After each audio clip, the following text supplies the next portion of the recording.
Charleston buyers, you may have more leverage now than you realize. I'm Natasha, realtor here in beautiful Charleston, South Carolina, coming to you with all things real estate and what it's like to live here. So let's dive right into it. You may have more negotiation power and leverage, but that does not mean that you can throw lowball offers at every single house that you see.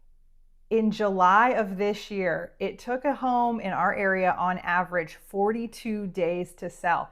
That is 13% longer to sell a home in our area than this time last year. But here's the thing, prices are not crashing. The median sales price in Charleston County right now is $732,000. That's up 2.5% from this time last year.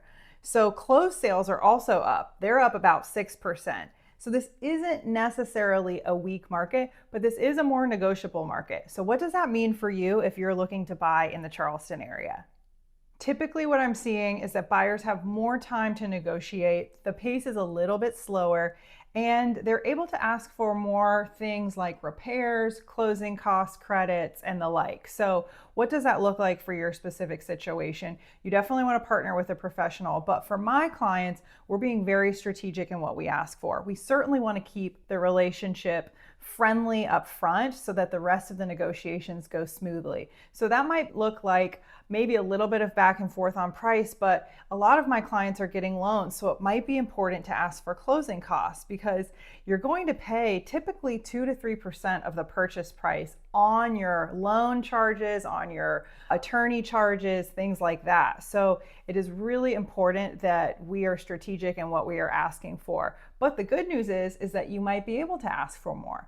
An important distinction here is that the Charleston market is not one market. There are micro markets throughout our area, and we have a very big region. So depending on where you're looking is going to inform what your experience might be like. But in the city of Charleston, right now, 7 out of 10 homes have been selling for below asking price. So while we are seeing that prices are still going up and we still see growth, it doesn't mean that sellers won't be negotiable. They might be shooting for the stars and realizing that they're not going to get what they're looking for. It is important, again, that you are really focused and strategic on what you're asking for and what your approach is.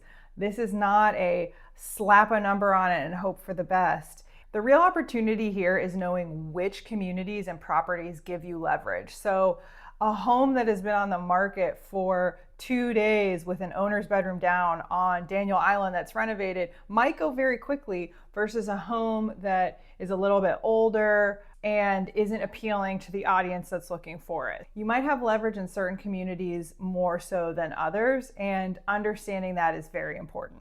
And while you might be hearing a lot of agents talk about inventory, it's not way up. We have seen an increase in inventory, but we're still moving towards what we would consider a more normal market. We like the supply and the demand to be balanced, but the demand, so the amount of buyers in the market, has been a little bit stagnant because of interest rates. I think a lot of people are still concerned about geopolitics, what they're paying at the pump, and what they're going to pay on their loan. They aren't willing to necessarily just jump at any property. It still has to be the right fit financially, and everybody is pretty conscious right now of that monthly payment.